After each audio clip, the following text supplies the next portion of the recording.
I'm at the Goodwood Speed Week event where you've got a complete mashup of all kinds of cars, everything from pre-war, historic race stuff, 50s, 60s, 70s, 80s, 90s, but I'm actually here for an extra special electric project car from Ford. This is the Late Break Show and I'm Jonny Smith.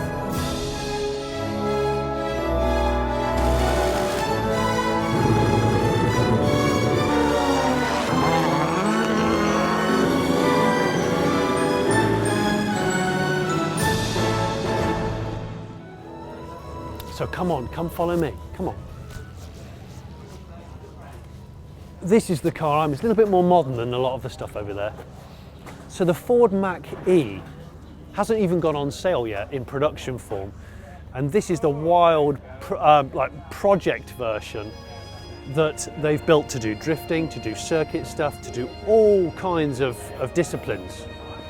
And I'm going out in it in about 5 minutes. So I'm going to stop talking and go and meet Vaughn and get in the bloody thing. So yeah, welcome to the Ford Mustang Mach E 1400. Well, I have to say it's really nice to be invited along for a ride. Yeah, your Uber today will be Vaughn Gittin Jr. And first thing I notice is you've got like a magician's wand hanging out of the dashboard. We put an extender on the handbrake to get some more leverage. I see. So we're also in full drift mode in rear-wheel drive.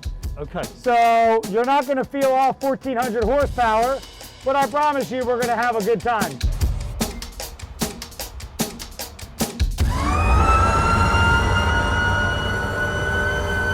Yes.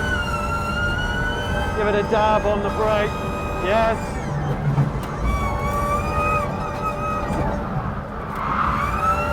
Yes. Yes. Off the chicane.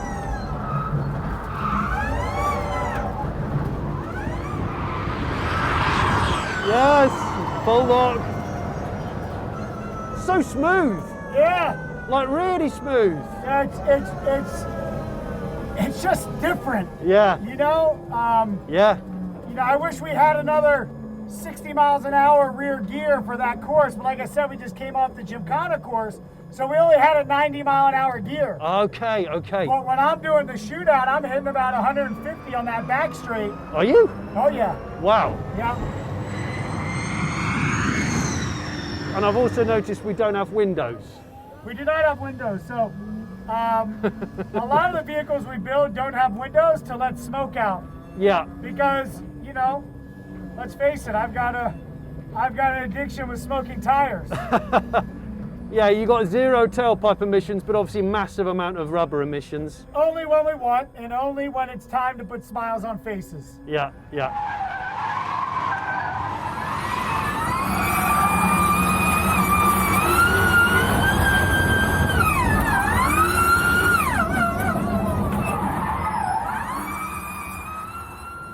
Just for comparison, my Mustang drift car is a 455 cubic inch, Yeah. 300 shot of nitrous oxide, Wow. so 1,200 horsepower. So the nitrous gives us some of that bottom end torque. Yeah. We fully control when that comes in. Yeah. So this is more instant than that. Yeah. And it doesn't get much more instant than nitrous, but this is. So when you first started playing with it, did it shock you a little bit? To excuse the pun. I have to tell you, the first time I drove it at full power, Yeah. it scared me. Did it? We took off, and it was so fast, my brain went into like the mode of where, like, you know, internal combustion engines, when they're lean, Yeah. they run like a bat out of hell, and then they don't anymore. And then they detonate. So yeah. I slammed the brakes, and I'm like, is everything okay? Like, was that supposed to happen? And it's like a magnetic roller coaster. The way it just takes off, it's just crazy. Yeah. That was actually my first drifting on that circuit. So Oh, was it? thanks for being a lab rat with me. I know, that's cool. Okay. Yeah, Vaughn, that was good. Yeah, it's an absolutely wild machine, and like I said, we'll have to next time get you when it's got the full juice in it. And it's got 4 seats. And it's got 4 seats, which For me, you know, fun is all about sharing, right? You can only have so much fun yourself. Yeah. It changes the game when you can share it with others. Yeah. So I want to talk about the build of it because I'm really intrigued. It's obviously the car isn't even out yet. Yeah. But does this use a real body shell of a Mach E? Yeah, this is a full production Mach E body. Yeah. In fact, when we were building this complete vehicle was built in CAD because there was no production bodies ready. Yeah. So we had to keep building the vehicle in the timeline. So we built it all in CAD, and then once we got one of the first test bodies off the lab. Like a body in white, whatever they call it. Yep, exactly, body in white, and we started cutting things up and making magic. 'Cause I come from an IT background, and my former real life job was a computer nerd. Real life. So I've been watching this technology come, and I've been kind of brewing this idea, and I went and sat with the crew at Ford and Ford Performance. I was like, look, I have this idea, and they're like, well, funny you should say, and it was just like boom, like we were on the same wavelength. We wanted to show it in a fun, unique, exciting way. Yeah. That not only, you know, could we put 3 passengers in and go to a road course and road race and drift and do gymkhana, but we can learn from. Yeah. You know, this technology is evolving so quickly that having a vehicle like this that's built very modular is great for Ford and their initiative to evolve.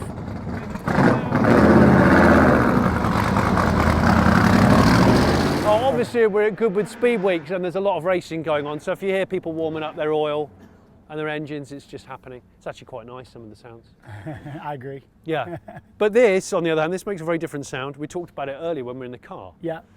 The natural sound is actually really loud because it's so much power, right? I mean, 800 volts, 7 motors, and Mad. when they go, they're whining like crazy. But we wanted to create a sound experience as well because when we're at events like this with, you know, V12s and V8 screaming, we wanted to be able to be heard and stand out. Yeah.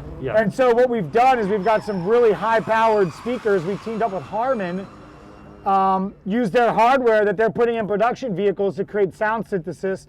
And I teamed up with a friend of mine, T-Pain, the recording artist, T-Pain. Yeah. And we developed a sound. And you can hear it coming out the back. So the speakers, rear-facing speakers. So there's 2, one in the front, one in the back. Yeah. And they face down and they reverberate off the asphalt. They're military speakers that are actually used for, can be used for crowd control and actual weaponry. So we don't turn them up all the way. Military speakers. But we do enough to, yeah, they're quite lightweight, so it worked out really well. You can actually see the speaker too. You can see what that looks like here. Oh yeah, that's a Ford V8.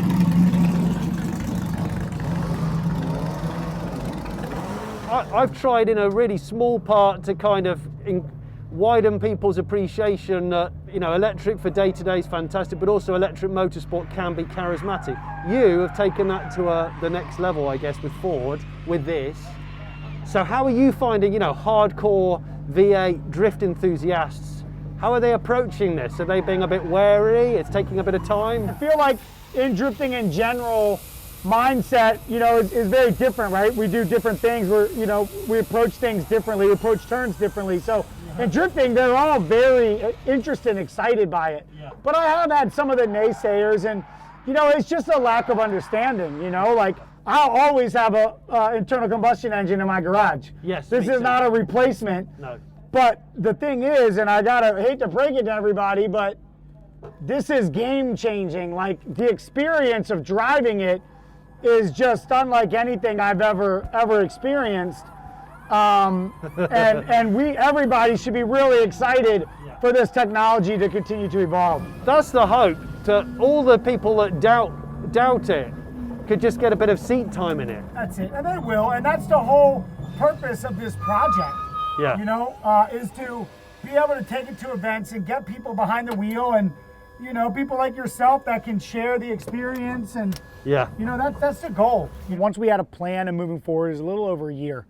It was under lock and key at our shop in Charlotte in the back room. And what, because of embargoes on the Mach-E thing? Yeah, well, the embargoes, but we just wanted to come out with it. We didn't want to talk about it. We wanted to do it and then show it, you know. And, you know, this, like I mentioned to you before, this is the first event that we've ever unveiled it really live and had it perform everything it's been built to do. Yeah. So, you know, one thing too to talk about the body. So, you know, everything that you see on the body is all metal except for all the wide body and obviously the diffusers and the splitter. But if you flip this around, Wow. you have any idea what this is? Now, is that fibrous stuff? It's not bee comp, is it? No. What is it? So it's flax. Ah. So it's Yes. it's a sustainable material. Plant-based. Yep.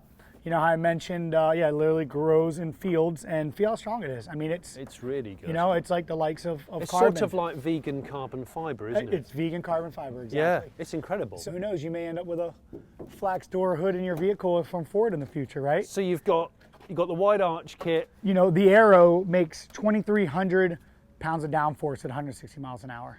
It's 2,300. 160. So when you've got the gearing for top speed Yep. kind of circuit Yep. stuff, Yep. what's your sort of VMAX? We haven't done a top speed run yet, but based on we just haven't done it. Like I said, like this is You haven't had time. yeah. This is live development going on here at Goodwood with Okay. this, you know. Okay. So we haven't done top speed, but I mean, I know it will do well over 200 miles an hour. I mean, with the Sugar. power wise, I mean, you know, there's a decent amount of drag, obviously, with that big wing, but Yeah. we'll see. We're gonna do it at some point. And so this wing, you know, I'm told that you can do a pull up on it without breaking it. Off you go, Vaughn. I'm scared to do it. They tell me I can do it. It just feels wrong doing it. Yeah. He did it. That was that was feet off the ground. I'm just like, Nice. I just can't do it. I can't do it to myself. Here's a Swiss Army knife. We're doing 3 different disciplines of racing here, so we just change springs, you know, change the bar, whatever. Well, I saw you guys go from 4-wheel drive to 2 in about, what, 15 minutes, 20 minutes? Yeah, probably about 30-ish, but yeah. I was impressed. Yep. Give me the headline figures of this then. So obviously it's called the Mach-E 1400, Yep. 1400 horsepower. Yep, correct. 1,400 horsepower, torque. It's going to be insane. I know. We've seen, and you know, Ford might not. You know, Ford is very particular about numbers. So, but I will give you the number that I've seen on a hub. We've seen between 4,000 and 6,000 foot-pounds of torque at the wheels. 4,000 and 6,000. Yeah, at the wheels on a hub dyno. And so it's just, you know, it's insanity. I was going to say, Period. my little brain can't quite work that out. Yeah. It's like an old telephone, old tech software. That's amazing. Yeah, and that's just why That's how you can light all 4 tyres up and just play and play and play. exactly out on command. Talk to me about 7 motors. Where? Sure. How? Well, Why? let me show you. Yeah. So what you see up front is effectively mirrored in the rear. So the motor's about 3.5 inches thick, and we stack 3 of them in the front, and there's 4 in the rear. And if you want more, you just stack them. Okay. And there's a shaft that goes directly from the motors to the differential. Okay. So there's a differential, obviously front and rear. The motors are each controlled by one inverter.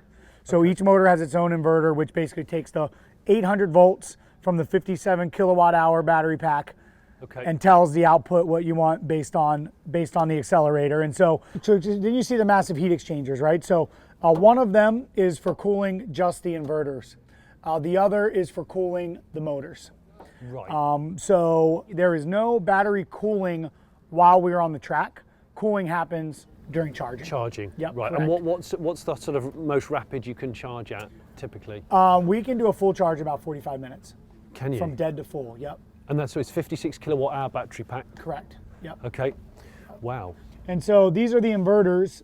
Stack on the back is larger than the stack in the front. That's because there's 4 motors, 4 inverters in the back, 3 in the front. And then this box here is our DC to DC converter. So basically takes the 800 volts from the battery, converts it to 12 volt, and that's what manages all the 12 volt systems in the vehicle. Right. Okay. Yeah, God, so- that's a lot. So you've got 7 inverters in here. Yep. Wow. Yep, all cooled and all controlled, you know, individual output. There is a master. So yeah, we come into the back of the shell here. You can see the, I can see the, you know, the original floor pan and stuff like that. The cage continues, the seats continue. This sort of transmission tunnel. Yeah, this is where the motors are. And in the production Mach-E, it's a full flat bottom. Yeah. There's no tunnel. Yeah. When you mentioned Zach Speed Capri, yeah, I can now see you're loving your kind of 80s box arches. Yep. They're Yep. brilliant. Well, no, I bet it's another Mini. Oh no. Speaking of Yeah. old.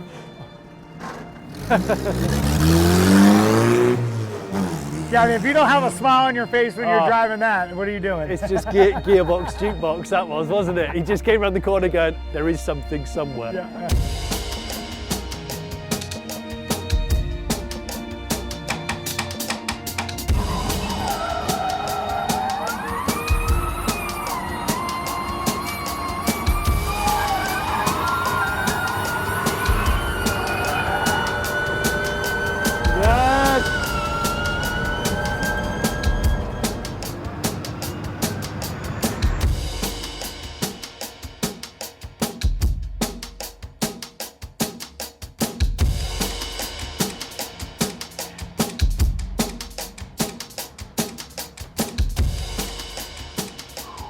There we go.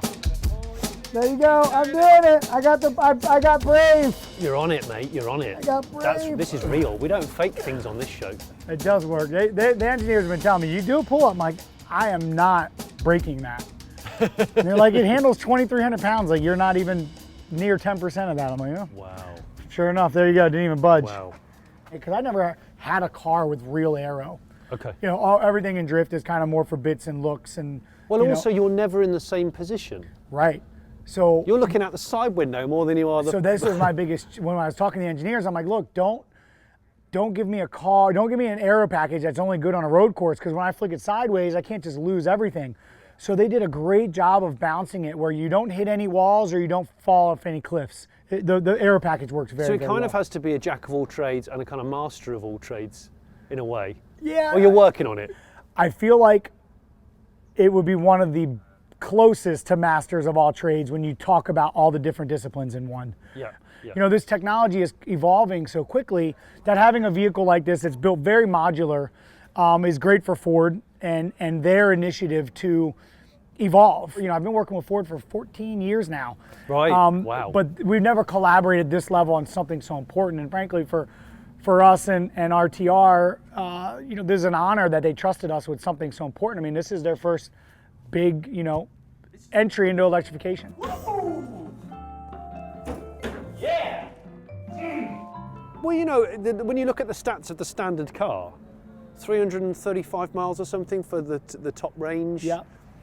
Top performance 3.7 to 62. I mean, that's quick. Yeah. That's supercar quick. Yeah. The great thing about the Mach E, and you know, a lot of people are like, oh, Mustang SUV. Well, when you drive the production Mach E, yeah, it feels like a sports car. I can't wait to It drive doesn't it. feel like an SUV, and a lot of it is because the battery pack is between the axles this far from the ground. Yes. So we're obviously a bit lower, yeah, but that CG, this thing turns in like an open wheel race car. Like yeah, it's just crazy because its center of gravity is just so much on the ground. The braking, everything works like I've never experienced. Bit of late braking, nice Vaughn. Nice, big on the one foot. Smart.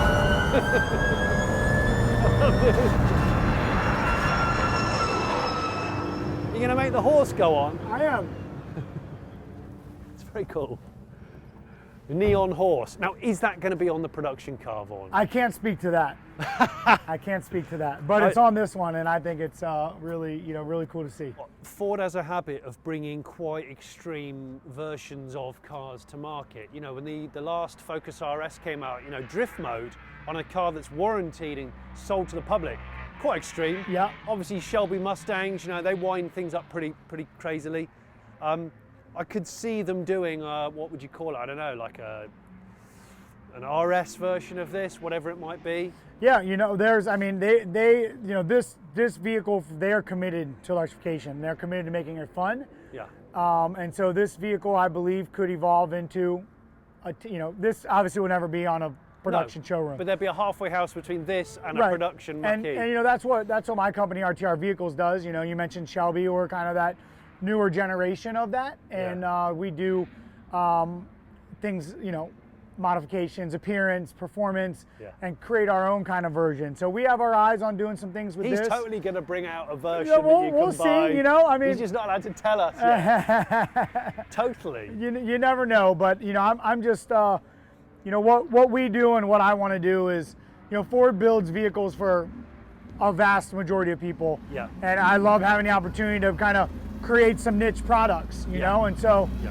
just like Ford's learning, we're learning, and we're excited about EV as well. So the heat that you've got to manage with this type of power, on slicks, full power output, flat out circuit like this is the battery. Yeah. But it's actually managing well.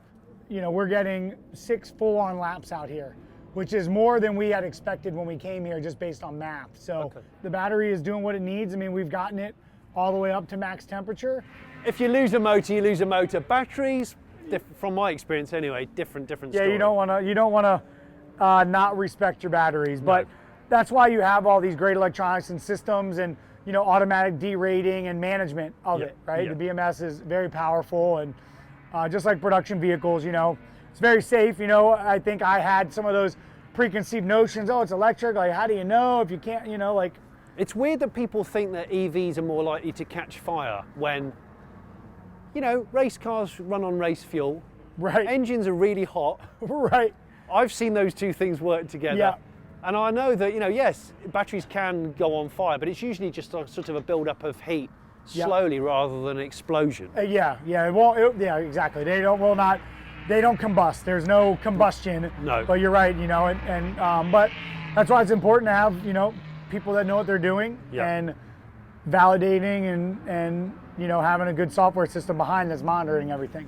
And that's the thing. I just want people to be excited about electrification, man. Like, this is at some level going to be involved in all of our future that's going to live for the next 5-10 years plus, right? Especially young people involved in things like the drift world.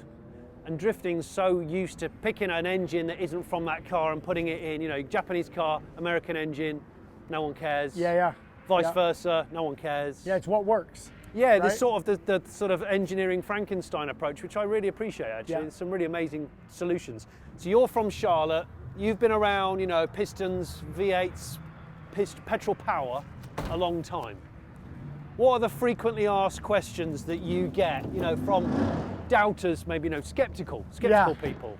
Well, everybody is so interested in how it drives. What's it like to drive? Yeah. Is it weird? Is it scary? How did you adjust? You just put that right on the ball and just pop it right in. Okay. Yeah. And so that's the biggest thing. Like, There we go. what's it like, driving with Another loud Ford, look. What's it like driving with no sound? Yeah.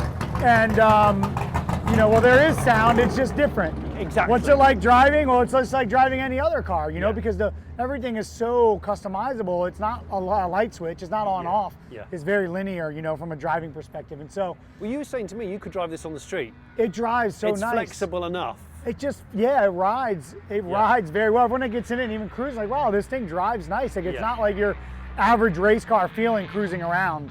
And I think a lot of it's the wheelbase and the mass and where the battery and the weight is placed. Yeah. But yeah, those are the biggest questions. Is it better than your car? Yeah. Are you converted? Yeah. And I am converted. Yeah. I'm not throwing away my internal combustion engines, but I will say that once battery technology gets a little bit farther and we get a little bit back on the power to weight ratio, it's over. Like any sport that you can have internal combustion versus electric, electric will be superior. Yeah. It's just. And I suppose having the flexibility to do the school run and do your normal commuting duties in something like a standard Mach E, but you've got a 3-pedal manual V8 Mustang for weekends and special days. Right. That's the way you would have them both. Yeah. And all the money you save on fuel, you can put into your race Well, car, I right? keep telling people this. Okay, it just means I can keep throwing money at an old car. Yeah, right. That's basically how I live. Yeah. Listen, thanks so much, Vaughn. You're welcome. Thanks very for much. being on the show. Hope you've enjoyed watching this episode of the Late Break Show. If you haven't subscribed already, what are you, mad? Leave a comment below. This has been quite good fun, hasn't it? Thank you very much for watching. Cheers.